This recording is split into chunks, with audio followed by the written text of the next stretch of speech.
الحمد لله وكفى وسلام على عباده الذين اصطفى أما بعد أعوذ بالله من الشيطان الرجيم بسم الله الرحمن الرحيم وإذ قال ربك للملائكة إني جاعل في الأرض خليفة قالوا أتجعل فيها من يفسد فيها ويسفك الدماء ونحن نسبح بحمدك ونقدس لك قال إني أعلم ما لا تعلمون۔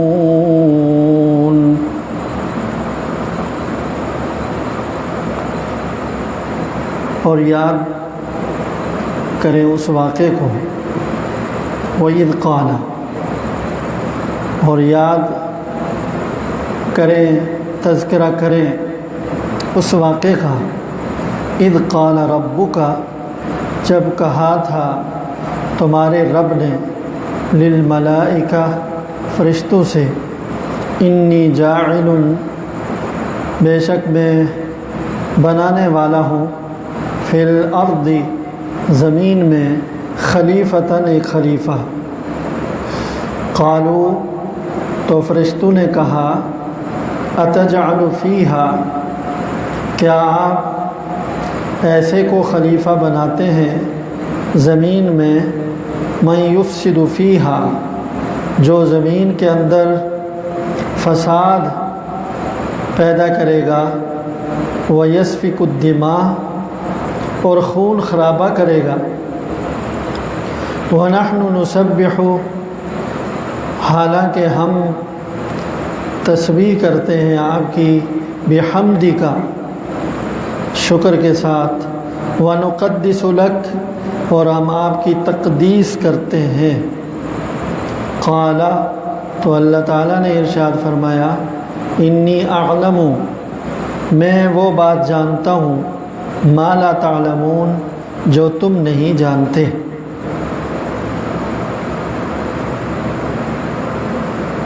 اس سے پہلے آیات میں اللہ تعالیٰ نے نعمتوں کا ذکر کر کے یہ احساس دلایا تھا کہ نعمتیں سوچ کر تو اللہ کی ناشکری اور نافرمانی سے باز آنا چاہیے۔ اللہ تعالیٰ نے زندگی کی نعمت عطا فرمائی، پھر خلق لکم ما فی الارض جمیعا، روئے زمین پر جتنی نعمتیں ہیں، جو کچھ ہے اللہ نے فرمایا تمہارے لیے پیدا کی ہے میں نے، ان سے تم فائدہ اٹھاتے ہو۔ تو زندگی کی نعمت اور زندگی گزارنے کے لیے جتنی ضروریات ہیں وہ نعمتیں اللہ تعالیٰ نے ہی دی ہوئی ہیں، تو اس کا تقاضا یہ ہے کہ صرف اللہ ہی کی مان کر چلیں اور اللہ کی ناشکری نہ کریں۔ تو اب جو نعمتیں ہیں وہ دو طرح کی ہیں۔ بعض نعمتیں ہوتی ہیں حصی، جیسے کھانا ہے، پینا ہے، رہنے کی نعمت ہے، رہائش کی نعمت ہے، کپڑے پہننے کی نعمت ہے، جتنی حصی مادی چیزیں ہیں دنیا میں جو ہمیں نظر آتی ہیں، یہ حصی اور مادی نعمتیں ہیں۔ کچھ نعمتیں ہوتی ہیں وہ معنوی ہوتی ہیں، ان کو معنوی کہتے ہیں۔ معنی جیسے کہتے ہیں نا، ایک لفظ کا معنی، تو لفظ کے اندر وہ ایک معنی پوشیدہ ہوتا ہے نا، لفظ تو نظر آتا ہے، معنی اس کے اندر ہوتا ہے۔ تو اسی طرح معنوی، نظر نہ آنے والی نعمتیں، خوشی ہے، مسرت ہے، اور ایک سکون ہے، راحت ہے، آرام ہے، آرام کا احساس، لذت کا احساس، پھر علم ہے۔ تو یہ بہت ساری نعمتیں ہیں جو معنوی نعمتیں ہیں۔ تو اب اللہ تعالیٰ اس آیت سے گویا کہ معنوی نعمتوں کا ذکر شروع کر رہے ہیں، جو انسان پر اللہ تعالیٰ نے معنوی نعمتیں عطا فرمائی ہیں۔ ذرا ان کو بھی غور کر لو، دیکھ لو کہ نعمتوں کی کوئی حد نہیں ہے۔ حصی نعمتیں تو اللہ نے زندگی بھی دی، اور زندگی گزارنے کے لیے جتنی چیزیں ہیں وہ ساری اللہ نے عطا فرمائی ہیں، لیکن اس کے ساتھ ساتھ کچھ معنوی نظر نہ آنے والی نعمتیں ہیں، تو ان کو بیان کرنے کے لیے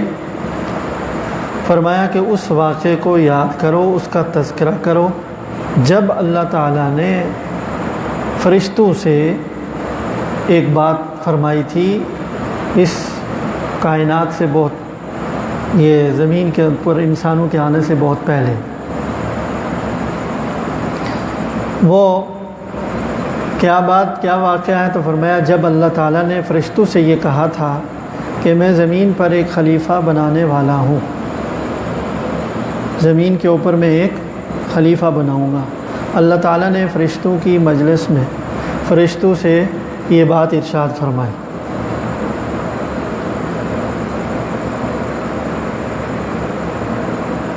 تو کیوں فرمائی تھی اللہ تعالیٰ نے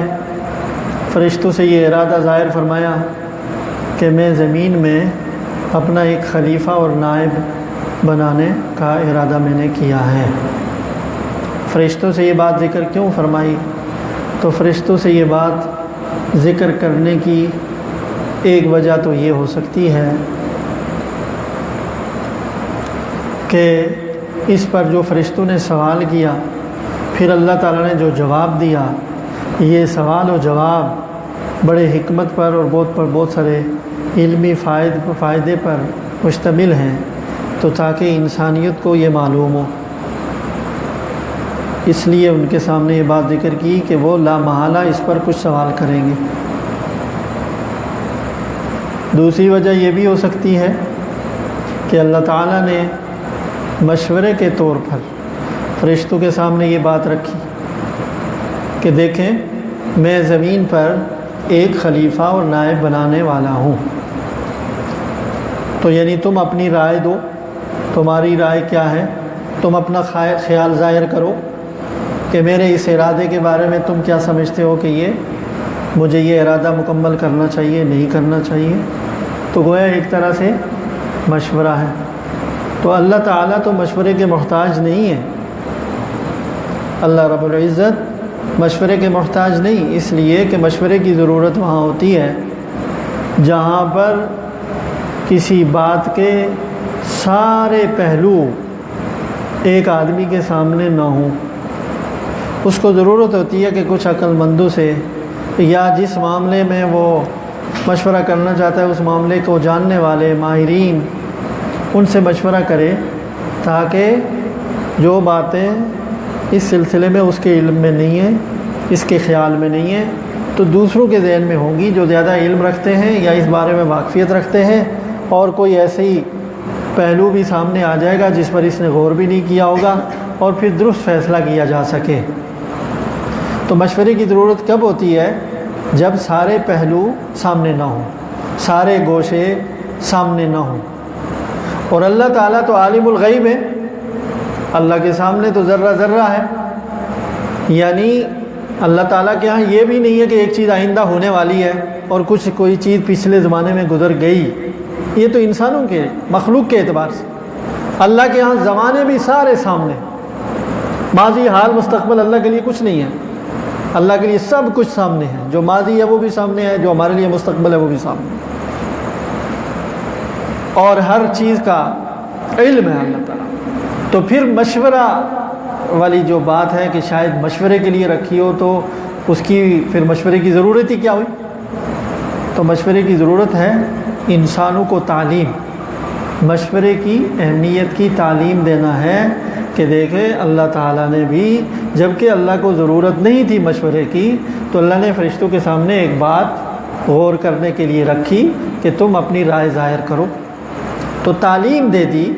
یہ اپنے عمل سے گویا کہ انسانوں کو سکھایا کہ تم لوگ باہمی معاملات میں مشورہ کیا کرو، یہ بڑی اہم چیز ہے۔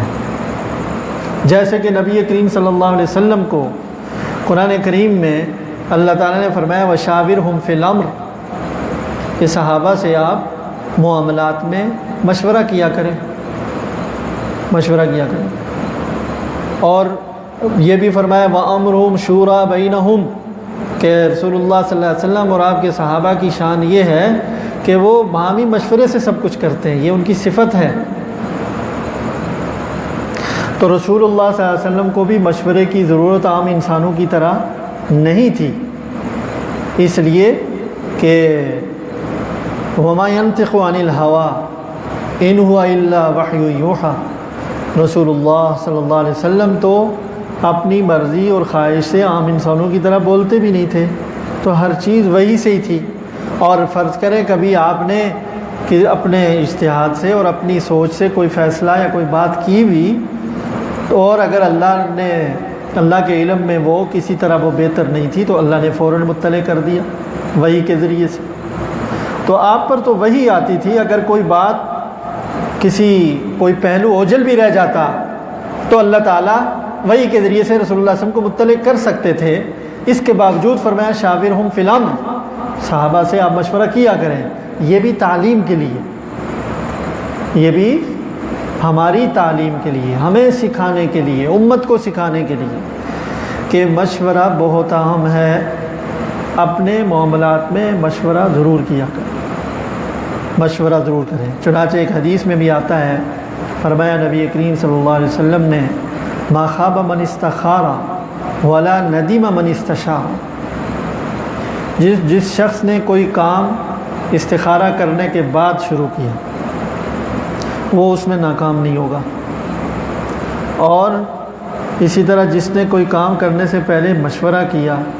تو وہ کام کرنے کے بعد شرمندگی نہیں اٹھائے گا، یعنی وہ کرے گا ہی اس وقت جب سارے پہلو اس کے سامنے آ چکے ہوں گے۔ تو جلد بازی میں، اکیلے میں کوئی بات ذہن میں آ گئی اور کر بیٹھا، بعد میں سارے پہلو سامنے تھے نہیں، ایک ذہن میں کتنا ہی کوئی دانشور کیوں نہ ہو، کتنے ہی صاحب فہم کیوں نہ ہو، کتنا عقل مند کیوں نہ ہو، سارے پہلو نہیں ہوتے ہیں سامنے، تو وہ کر بیٹھا اور بعد میں اس کے نقصانات سامنے آنے شروع ہوئے، ایسے پہلو کی طرف غور ہی نہیں کیا تھا کہ اس کا یہ بھی ہو سکتا ہے، یہ بھی ہو سکتا ہے، تو شرمندگی ہوگی، وہ یہ نہ کرتا تو اچھا تھا، یہ غلطی ہو گئی، یا اس طرح نہ کرتا اس طرح کرتا۔ تو شرمندگی جب ہوتی ہے جب بغیر مشورے کے ہو، اسی لیے فرمایا کہ استخارہ اور استشارہ دو چیزیں۔ مسلمان جو دانا اور دانشور گزرے ہیں ان کا ایک مقولہ مشہور ہے، فرمایا ہے کہ حدیث میں بھی بعض روایات سے بھی اس کی تائید ہوتی ہے، فرمایا کہ لوگ تین طرح کے ہیں۔ نمبر ایک، وہ آدمی جو عقل مند ہے اور اس کے ساتھ ساتھ وہ ہر اہم معاملے میں مشورے کا بھی اہتمام کرتا ہے، پابندی کرتا ہے۔ دوسرا وہ کہ جو عقل مند تو بہت ہے لیکن مشورہ نہیں کرتا، جو خود سمجھتا ہے وہی کرتا۔ تیسرا وہ ہے کہ جو عقل مند بھی نہیں اور مشورہ بھی نہیں کرتا۔ تو فرمایا کہ پہلا جو آدمی ہے جس کو اللہ نے سمجھ بوجھ بھی دی ہے اور اس کے ساتھ عام امور میں مشورہ بھی کرتا ہے، یہ ہے پورا آدمی، یہ ہے پورا الرجل الکامل، پورا آدمی۔ اور جس کو اللہ نے سمجھ بوجھ دی ہے لیکن اس کے اندر یہ خامی ہے، تو کہتے بس جو میں سمجھتا ہوں ٹھیک، مشورے کی کیا ضرورت ہے۔ فرمایا کہ یہ آدھا آدمی ہے، الرجل کیا نام ہے، آدھا آدمی، الرجل الناقص، ادھورا، پورا مکمل نہیں۔ اور تیسرا جو ہے جس کو سمجھ بوجھ بھی نہیں ہماری طرح اور پھر وہ کبھی مشورے کی ضرورت ہی نہیں سمجھتا، فرمایا وہ بیچارہ کچھ بھی نہیں ہے، وہ انسانی شکل میں ایک حیوان ہے، ساری زندگی پریشان رہے گا، پریشانی والے فیصلے، پریشانی والی باتیں اور الٹ پلٹ جو سمجھ میں آیا کر رہا ہے اس کے نتیجے میں غلط چیزیں، غلط نقصان، پریشانیاں اسی وجہ سے آتی۔ تو مشورے کی تعلیم دینے کے لیے گویا کہ اللہ تعالیٰ نے بھی، اللہ رب العزت نے بھی ایک فرشتوں کے سامنے ان کی ایک بات رکھی کہ یہ میں فیصلہ کرنے جا رہا ہوں، کیا خیال ہے تمہارا؟ اللہ رب العزت کو تو کوئی ضرورت نہیں مشورے کی، لیکن اس کی اہمیت تاکہ پتہ چلے کہ مشورے کے بغیر کوئی اقدام نہیں کرنا چاہیے، ضرور مشورہ کسی نہ کسی سے قابل اعتماد لوگوں سے کر لینا چاہیے۔ تو یہ دوسری وجہ فرمائی حضرات مفسرین نے کہ اللہ تعالیٰ نے فرشتوں کی مجلس میں یہ جو بات ذکر فرمائی کہ میں زمین میں ایک نائب اور خلیفہ بنانے کا ارادہ کیا ہے، تو سوال یہ ہے کہ یہ فرشتوں کے سامنے یہ بات ذکر ہی کیوں کی؟ تو ایک تو پہلی وجہ میں نے عرض کر دی،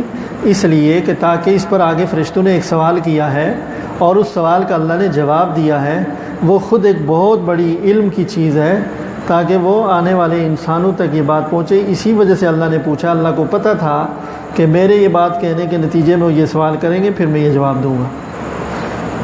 یہ وجہ ہو سکتی ہے، اور دوسری وجہ یہ بھی ذکر کی گئی ہے کہ یہ بھی وجہ ہو سکتی ہے کہ مشورے کی اہمیت کی تعلیم دینے کے لیے انسانوں کو اللہ تعالیٰ نے ایک مشورے کی صورت اختیار کی۔ حقیقت میں یہ کوئی مشورہ نہیں تھا، مشورے کی ایک صورت تھی۔ اب اللہ تعالیٰ نے جب یہ فرمایا تو فرشتوں نے کہا اتجعل فیہا من یفسد فیہا، آپ اے اللہ آپ اس زمین میں ایسی مخلوق کو آپ اپنا نائب بنانا چاہتے ہیں جو یہاں پر دنگا فساد کریں گے اور خون خرابہ کریں گے، جبکہ ہم آپ کی پاکی بیان کرنے کے لیے، آپ کا شکر ادا کرنے کے لیے، آپ کی تقدیس کا مطلب بھی پاکی ہے، تسبیح و تقدیس ایک ہی معنی میں، کہ آپ کی تسبیح اور پاکی بیان کرنے کے لیے ہیں، ہم موجود ہیں۔ یعنی ہم جب یہ عبادت کی خدمت کر ہی رہے ہیں بغیر کسی نافرمانی کے، کوئی نافرمانی کا چانس ہم سے نہیں ہے، تو مطلب کیا وجہ ہے؟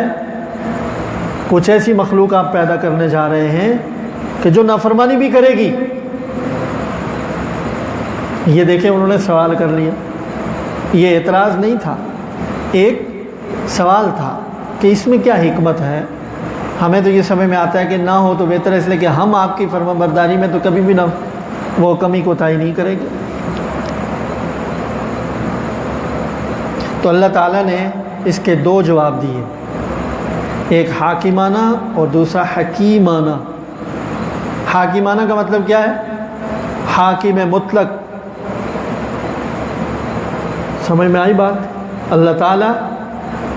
حاکم مطلق، بادشاہ مطلق، شاہانہ جواب،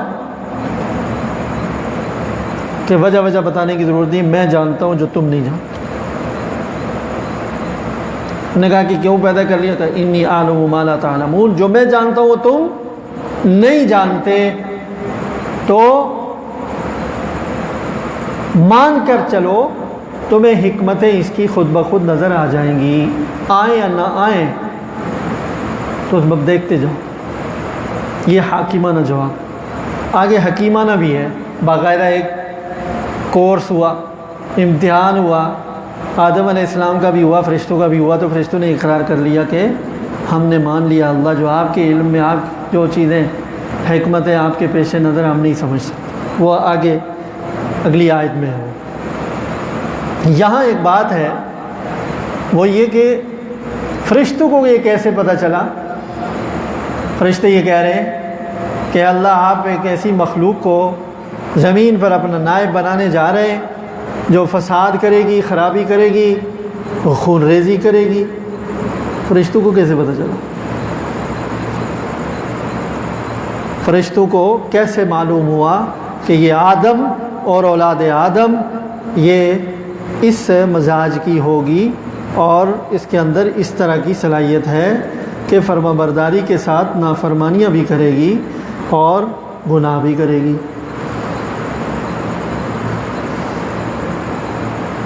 تو فرمایا ہے حضرات مفسرین نے کہ اس بات کا امکان ہے، جیسے بعض روایات سے تائید بھی ہوتی کہ خود اللہ رب العزت نے انہیں بتایا ہو کہ میں ایسی مخلوق پیدا کرنے جا رہا ہوں جس کے اندر فرما برداری کی صلاحیت بھی موجود ہے نافرمانی کی صلاحیت بھی موجود ہے۔ یہ اس لیے بتایا ہوگا اور بتایا ہے کہ دیکھیں پہلے سے دو مخلوق موجود تھی، دو مخلوق اللہ کی عقل اور شعور والی مخلوق دو موجود تھی۔ ایک تو فرشتے جن سے نافرمانی کا تصور ہی نہیں ہے، یہ بالکل فرما بردار ایک مخلوق یہ تھی، ایک قسم مخلوق کی عقل اور شعور والی۔ دوسری مخلوق عقل و شعور کی جن و شیاطین، جن کے اندر نیکی کا گویا کہ ہے ہی نہیں، شر ہی شر، برائی برائی، شیاطین سب برائی، اور جنوں میں غلبہ ہے، شر کا غلبہ ہے، برائی کا غلبہ ہے، خیر ہوتی ہے بہت کم۔ اور فرشتے میں شر ہے ہی نہیں، برائی ہے ہی نہیں، معصوم ہے۔ تو دو قسم کی مخلوق تو موجود ہے۔ ایک تیسری مخلوق آئے گی جس کی ضرورت بھی سمجھ میں آتی ہے کہ اس میں دونوں صلاحیتیں موجود ہیں، نیکی کی صلاحیت بھی اللہ نے رکھی ہوئی ہے، دونوں پروگرام، بڑی جامع قسم کی مخلوق ہو، خیر کی طاقت بھی اس میں اللہ نے رکھی ہے اور شر اور برائی کرنے کی طاقت بھی رکھی ہے، اطاعت اور عبادت کی صلاحیت بھی رکھی ہے، نافرمانی اور گناہ کی طاقت اور قوت اور ارادہ بھی رکھا ہے۔ یہ بالکل ایک نئی قسم کی ہوگی۔ تو متضاد صلاحیتوں کی مالک مخلوق اللہ تعالیٰ نے پیدا کرنے کا جب فرشتوں سے ذکر کیا تو فرشتے اس بات سے خود ہی سمجھے کہ جب ایسی مخلوق اللہ پیدا کرنے جا رہے ہیں آپ تو کہ اس کے اندر متضاد صلاحیتیں ہیں، وہ گناہ بھی کر سکتی ہے اور کرے گی، تو ان کو سوال پیدا ہوا کہ اس کا فائدہ ہمیں سمجھ میں نہیں آ رہا کہ وہ تو گناہ بھی کریں گے، قتل و غارت گری کریں گے، فساد کریں گے، لڑائیاں کریں گے، برائیاں کریں گے، تو آپ کو تو ایک اطاعت گزار اور فرما بردار اپنی مخلوق چاہیے، وہ ہم حاضر ہیں۔ تو یہ سوال اس لیے پیدا ہوا ہوگا کہ خود اللہ تعالیٰ نے انہیں بتایا۔ اور ایک احتمال یہ بھی ہے کہ خود انہوں نے لوح محفوظ میں انسانوں کی تقدیر کا ریکارڈ دیکھا، کیونکہ انسانوں کو پیدا کرنے سے پہلے ہماری تقدیر لوح محفوظ میں ہر چیز موجود ہے۔ تو فرشتوں نے وہ ریکارڈ دیکھا کہ اچھا یہ کام ہوں گے ان کے، تو اس سے خود ہی سمجھ گئے، تو سوال کر لیا۔ اور بعض حضرات نے یہ بھی کہا ہے کہ خود انسان کو جن متضاد عناصر سے انسان کے جسم کو جوڑا ہے اور مرکب کیا وہ بڑے متضاد ہیں، آگ ہے، پانی ہے، ہوا ہے، مٹی ہے۔ بعض نے یہ بھی کہا کہ کوئی ایک مادہ نہیں ہے، ہوا کا تقاضا کچھ اور ہے، پانی کا تقاضا کچھ اور ہے، آگ کا تقاضا کچھ اور ہے، مٹی کا تقاضا کچھ اور ہے۔ تو جو کہ یہ جوہر مٹی کا بھی موجود ہے، یعنی یہ والی مٹی نہیں، مطلب کہ اس کا جوہر، اس کی خاص جو روح ہے، اور اسی طرح آگ کا جوہر، اسی طرح یوں سمجھے کہ ایٹم، آگ کا ایٹم، مٹی کا ایٹم، آخری ذرہ، جوہر، اس کا جو عرق ہے، اس کا جو مغز ہے، وہ انسانی وجود کو تعمیر کرنے میں اللہ نے بنیادی طور پہ ان چیزوں کو رکھا ہے۔ تو ہر ایک کا تقاضا اور ہر ایک کے نکلنے والی جو چیزیں ہیں وہ مختلف ہیں۔ تو فرشتے ان مختلف عناصر کو، عناصر ترکیبیہ کو بھی دیکھ کر ان کو خود سوال پیدا ہوا کہ یہ تو بڑے متضاد چیزیں اس سے ہو سکتی ہیں، اور ایسے متضاد عناصر سے بنی ہوئی مخلوق وہ متضاد کام کرے گی، اگر نیکی کرے گی تو برائی بھی کرے گی، تو خود اس سے بھی وہ سمجھے ہوں۔ تو انہوں نے یہ سوال کیا۔ بہرحال ان کو اس کے علم ہونے کے کئی امکانات گویا کہ موجود ہیں یہاں پر، کہ یہ جو انہوں نے سوال کیا کہ اے اللہ آپ ایسی مخلوق کو کیوں زمین پر اپنا نائب اور خلیفہ بنانے جا رہے ہیں کہ جو زمین کے اوپر فساد کرے گی اور خون خرابہ کرے گی۔ تو یہ جو ان کو معلوم ہوا کہ انسان ایسا کریں گے، یہ معلوم ہونے کی جگہ، معلوم ہونے کا گویا کہ معلوم ہونے کا، ان کو خبر ہونے کا جو امکان ہے وہ کیسے معلوم ہوا، وہ میں نے عرض کر دیا کہ اس کے کئی امکانات موجود ہیں کہ ان کو یہ بات معلوم ہو گئی ہوگی۔ خود اللہ رب العزت نے انسان کی خصوصیت پہلے بتائی، اس سے بھی وہ سمجھے، یا پھر لوح محفوظ میں انسانوں کی پوری تقدیر کا ریکارڈ دیکھا کہ دنیا میں جو جو جا کر یہ کرنے والے ہیں، یا پھر اس انسان کے عناصر ترکیبیہ کو دیکھ کر ان کی خواص اور ان کی نتائج اور تقاضوں کو سمجھ کر ان کو یہ سوال پیدا ہوا کہ یہ تو متضاد کام کرے گا، اچھائی کی بھی صلاحیت موجود ہے، برائی کی بھی صلاحیت موجود ہے، جس کا لازمی نتیجہ ہے کہ ان میں سے بعض فساد بھی کریں گے اور بعض ان میں سے قتل و خون ریزی بھی کر سکتے ہیں۔ تو یہ ان کا سوال تھا، اور سوال کہاں سے سمجھ میں آیا؟ اس کے گویا کہ سر چشمہ اور اس کی بنیاد بھی سمجھ میں آ گئی۔ تو اس پر اللہ تعالیٰ نے فرمایا، جو 3 منٹ ہے صرف، فرمایا قال انی اعلم ما لا تعلمون، یہ حاکمانہ جواب، انی اعلم ما لا تعلمون، میں جو جانتا ہوں وہ تم نہیں جانتے، جو میں جانتا ہوں وہ تم نہیں جانتے۔ اس سے ایک بات حضرات علماء نے فرمائی کہ اس میں جواب آ گیا ہے تو حاکمانہ کہ جو میں جانتا ہوں تم نہیں جانتے۔ اس کی حکمت میں اور انسان کی پیدائش میں کیا حکمت ہے، اس کی کیا ضرورت ہے، اس کا کیا فائدہ ہے، اس لمبے غور و فکر میں تم جاؤ ہی نہیں، وہ میں جانتا ہوں۔ بظاہر تو یہ ہے، لیکن اس میں جواب آ گیا ان کا، وہ یہ ہے کہ جس چیز کو، جس بات کو تم، انسان کی جس صفت کو تم ان کے خلیفہ ہونے کی نااہل ہونے کی وجہ سمجھتے ہو، خلافت کی نااہلیت کی وجہ سمجھتے ہو، وہی ان کے خلیفہ بننے کی اہلیت ہے، وہی وجہ ان کی خلافت، خلیفہ ہونے کی اہلیت اور صلاحیت کی بنیاد وہی وجہ، وہ کیا کہ فساد کرنے کی صلاحیت، خون ریزی کرنے کی صلاحیت، بدی اور گناہ کی صلاحیت۔ تو خلیفہ بنانے کی وجہ بھی یہی اہلیت ہے ان میں خلیفہ بننے کی۔ کیوں؟ اس لیے کہ دیکھیں دنیا میں اللہ تعالیٰ ایک ایسا انتظام قائم کرنا چاہ رہے ہیں اور قائم ہوا ہے کہ جس طرح کہ اللہ تعالیٰ خود ایک حکومت چلا رہے ہیں، پوری کائنات کو چلا رہے نہیں چلا رہے، سزا جزا بھی کر رہے نہیں کر رہے، تو دنیا میں اپنا ایک ایسا نائب بنائیں جو احکام، قوانین اور ان چیزوں کو نافذ کرے، سزا بھی دے، جزا بھی دے، اوپر بھی کرے نیچے بھی کرے، کسی کو پست کرنا، کسی کو بالا کرنا، کسی کو عزت دے دینا، کسی کو ذلیل کر دینا، ٹھیک ہے، کسی کو تنخواہ بڑھا دینا، کسی کو کم کر دینا، کسی پر ظلم بھی کر سکے، انصاف بھی کر سکے۔ تو یہ اس کے لیے جب یہ چیزیں ہوں گی تو ایک حاکم کی ضرورت ہوگی، ایک قانون کی ضرورت ہوگی تاکہ اس کے مطابق عدل و انصاف ہو سکے۔ جب گناہ اور اعتدال سے اور عدل سے ہٹی ہوئی کوئی بات ہی نہیں ہوگی تو پھر خلیفہ بنانے کی ضرورت ہی کیا ہوگی؟ خلیفہ تو وہ ہوگا جو ایک حاکم بن کر کے قانون کے مطابق جرم کرنے والے کو سزا دے سکے، ناانصافی جس سے ہو رہی ہے اس کو انصاف دے سکے، ظالم کو ظلم سے روک سکے اور مجرم کو جرم پر سزا دے، اور خیر کے کام کرنے والے کو انعام دے، اس کے لیے حوصلہ افزائی پیدا کرے، اس کے لیے راستے پیدا کرے۔ تو ان چیزوں کی ضرورت کہاں ہوگی؟ کس مخلوق میں ہوگی؟ جن میں گناہ کرنے کی، فساد کرنے کی صلاحیت ہو۔ تو تاکہ اعتدال سے جب یہ چیز ہٹے گی تو قانون کی ضرورت ہو۔ سارے فرشتے ہوں گے تو کسی قانون کی ضرورت ہی کیا؟